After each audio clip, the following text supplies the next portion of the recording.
بسم الله الرحمن الرحيم.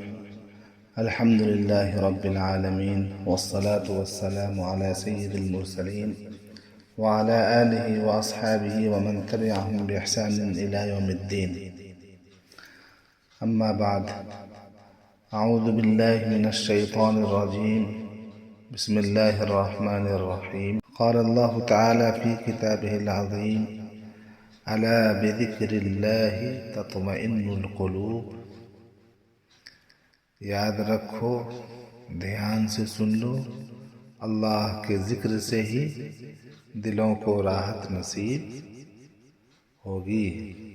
آج کی گفتگو کا موضوع ہے لا حول ولا قوت الا باللہ العلی العظیم کے فوائد اور اس کی تاثیرات۔ مصلح الامت حضرت مولانا شاہ وسیع اللہ صاحب قدس سرہ ارشاد فرماتے ہیں کہ اس زمانے میں آفت ارضی و سماوی اور نئے نئے واقعات و حوادث صبح و شام جو دیکھنے اور سننے میں آ رہے ہیں، ان سے اندازہ ہوتا ہے کہ کسی کا کچھ ٹھیک نہیں کہ کون کس وقت کس آزمائش میں گرفتار ہو جائے یا کن مصائب و آلام کا شکار ہو جائے۔ لہٰذا اس کے سوا کوئی چارہ نہیں کہ اللہ تعالیٰ پر توکل کیا جائے، اور رسول اللہ صلی اللہ علیہ وسلم نے خاص اوقات میں شر اور ضرر سے تحفظ کے لیے جو ادعیہ دعائیں تعلیم فرمائی ہیں، مسلمان انہی کے ذریعے تحفظ حاصل کرے۔ ہر قسم کے شر سے بچنے کے لیے انہی کو اپنا سپر بنائے۔ حضرت معاذ بن جبل رضی اللہ تعالیٰ عنہ سے روایت ہے کہ رسول اللہ صلی اللہ علیہ وسلم نے فرمایا کہ کیا تم کو جنت کے دروازوں میں سے ایک دروازہ کا پتہ نہ بتا دوں؟ یعنی حضرت معاذ رضی اللہ تعالیٰ عنہ نے عرض کیا، وہ کون سا دروازہ ہے؟ آپ صلی اللہ علیہ وسلم نے فرمایا، لا حول ولا قوت الا باللہ۔ ہر قسم کی طاقت و قوت اللہ کے ہاتھ میں ہے۔ مسند احمد اور طبرانی کی ایک روایت میں الفاظ کے قدر تفاوت کے ساتھ اس طرح ہے کہ کیا میں تم کو جنت کے خزانوں میں سے ایک خزانہ کا پتہ نہ بتا دوں؟ اسی طرح حضرت ابو ہریرہ رضی اللہ تعالیٰ عنہ سے مروی ہے کہ آن حضرت صلی اللہ علیہ وسلم نے فرمایا کہ لا حول ولا قوت الا باللہ العلی العظیم 99 امراض کی دوا ہے، ان میں سب سے کمتر مرض رنج و غم ہے۔ حضرت زید بن ثابت رضی اللہ تعالیٰ عنہ روایت کرتے ہیں کہ رسول اللہ صلی اللہ علیہ وسلم فرمایا کرتے تھے کہ کیا میں تم کو جنت کے خزانوں میں سے ایک خزانہ بتا نہ دوں؟ تم کثرت کے ساتھ لا حول ولا قوت الا باللہ پڑھتے رہا کرو۔ حضرت عبداللہ ابن مسعود رضی اللہ تعالیٰ عنہ سے روایت ہے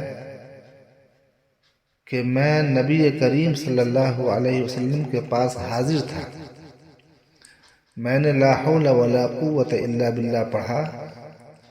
یہ سن کر رسول اللہ صلی اللہ علیہ وسلم نے فرمایا، کیا تم اس کی تفسیر جانتے ہو؟ میں نے کہا، اللہ اور اس کے رسول زیادہ جانتے ہیں۔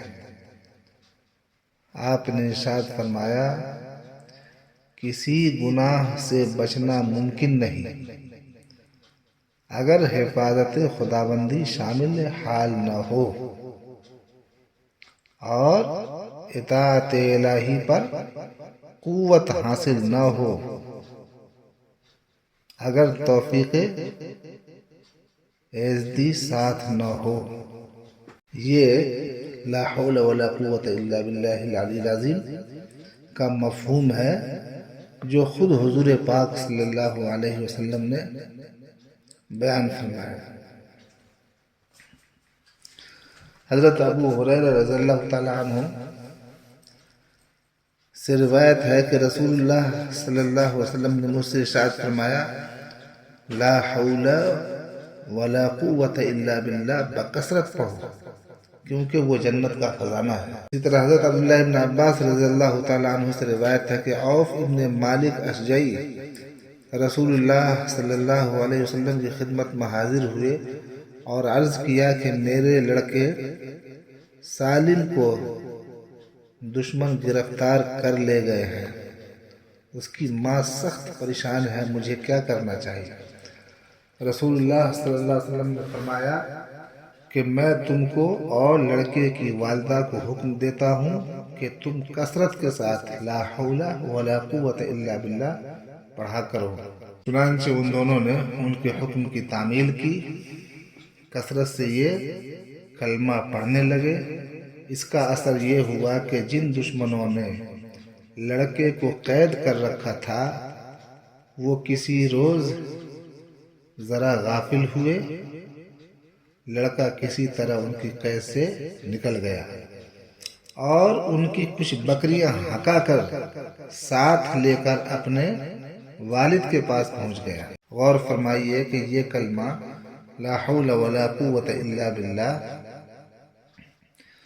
زبان زدے خاص و عام ہے، مگر جن مواقع پر جیسے تیسے اس کو جھٹک کر ادا کیا جاتا ہے اس سے اندازہ ہوتا ہے، اس سے صاف یہ اندازہ ہوتا ہے کہ قلب و روح کی گہرائیوں میں اس عظیم الشان ذکر کی افادیت، برکت و عظمت پیوست نہیں ہے، یا احادیث کے صفحات میں اس کا جو نورانی تذکرہ و تبصرہ ہے قلب و دماغ اس سے ناآشنا ہے۔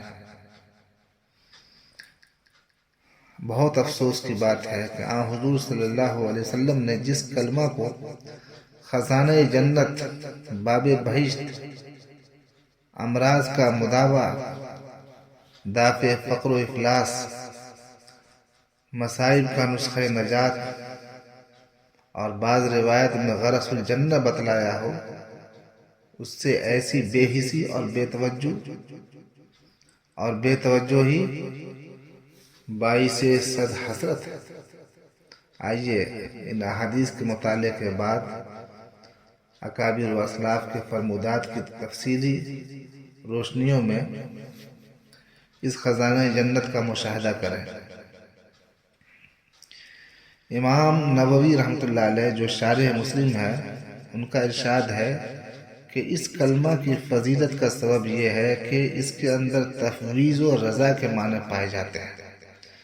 اللہ تعالیٰ کی ذات پر یقین کامل کا اعتراف ہوتا ہے اور یہ کہ اللہ جل شانہ کے علاوہ کوئی ثانی نہیں اور اس کے حکم و فیصلہ کو کوئی ٹالنے والا نہیں ہے، بندہ کو اپنے کام کا ذرا بھی اختیار نہیں ہوتا۔ اور کنز کا مطلب یہ ہے کہ یہ کلمہ جنت میں ذخیرہ ثواب ہے، جنت میں ذخیرہ ثواب ہے، یعنی ایسا نفیس ثواب ہے جیسا کہ تمہارے پاس نفیس مال کا خزانہ ہو۔ اہل لغت کہتے ہیں کہ حول کے معنی حرکت و حیلہ کے ہے، مطلب یہ ہوا کہ کوئی حرکت کسی قسم کی طاقت و قوت بغیر مشیت الہی کے غیر مؤثر ہے۔ اب سنیے حضرت مجدد الفسانی رحمۃ اللہ علیہ کیا فرماتے ہیں۔ حضرت مجدد الفسانی رحمۃ اللہ علیہ کا ارشاد ہے، قاضی ثناء اللہ پانی پتی رحمۃ اللہ علیہ جو خلیفہ تھے، مرزا مظہر جانا کے تفسیر مظہری میں لکھتے ہیں کہ مجدد الفسانی نے فرمایا کہ دینی اور دنیاوی ہر قسم کے مسائل اور مضرتوں سے بچنے اور منافع و مقاصد کو حاصل کرنے کے لیے اس کلمہ کی کثرت بہت مجرب ہے۔ یہ حضرت مجدد الفسانی رحمۃ اللہ علیہ فرما رہے ہیں، دوبارہ سنیے۔ قاضی ثناء اللہ صاحب پانی پتی رحمۃ اللہ علیہ جو خلیفہ تھے کن کے؟ حضرت مرزا مظہر جانے جانا رحمۃ اللہ علیہ کے، جو دہلی میں لیٹے ہوئے ہیں۔ تفسیر مظہری انہی کی ہے۔ آپ اپنی تفسیر مظہری میں کیا لکھتے ہیں کہ مجدد الفسانی رحمۃ اللہ علیہ نے فرمایا کہ دینی اور دنیاوی ہر قسم کے مصائب اور مضرتوں سے بچنے اور منافع و مقاصد کو حاصل کرنے کے لیے اس کلمہ کی کثرت بہت مجرب عمل ہے، اور اس کی کثرت کی مقدار حضرت مجدد رحمۃ اللہ علیہ نے یہ بتلائی ہے کہ روزانہ 500 مرتبہ یہ کلمہ لا حول ولا قوت الا باللہ پڑھا کرے، اور 100 مرتبہ درود شریف اس کے اول و آخر میں پڑھ کر اپنے مقصد کے لیے دعا کرے، جو مقاصد ہیں ان کے لیے دعائیں کریں۔ حضرت حکیم الامت تھانوی رحمۃ اللہ علیہ اس سلسلے میں کیا فرماتے ہیں؟ حضرت حکیم الامت حضرت مولانا اشرف علی تھانوی رحمۃ اللہ علیہ نے ایک مرتبہ کانپور میں بعض پریشان کن حالات کے موقع پر جب حکومت کے ایک ظالمانہ قانون سے مشتعل ہو کر لوگ جلسہ جلوس اور مختلف تدابیر کر رہے تھے، اور حضرت حکیم الامت کو بھی اس میں شریک کرنا چاہتے تھے، تو ایسے موقع پر آپ نے کیا ارشاد فرمایا؟ یہ ارشاد فرمایا کہ توبہ و استغفار کرو اور ہر روز کم از کم 500 مرتبہ لا حول ولا قوت الا باللہ العلی العظیم کا وظیفہ مقرر کر لو، انشاءاللہ ایک ہفتہ میں سب مصیبت دور ہو جائے گی۔ وہاں کے لوگوں نے اس رائے کو پسند کیا اور عمل شروع کیا۔ واقعی ایک ہفتہ گزرنے نہ پایا تھا کہ وہ حکم منسوخ ہو گیا اور امن چین ہو گیا۔ تو یہ ماشاءاللہ آپ کے سامنے فضائل اور فوائد بیان کر دیے گئے اس مبارک ذکر کے۔ اللہ تعالی ہمیں بھی اور آپ کو بھی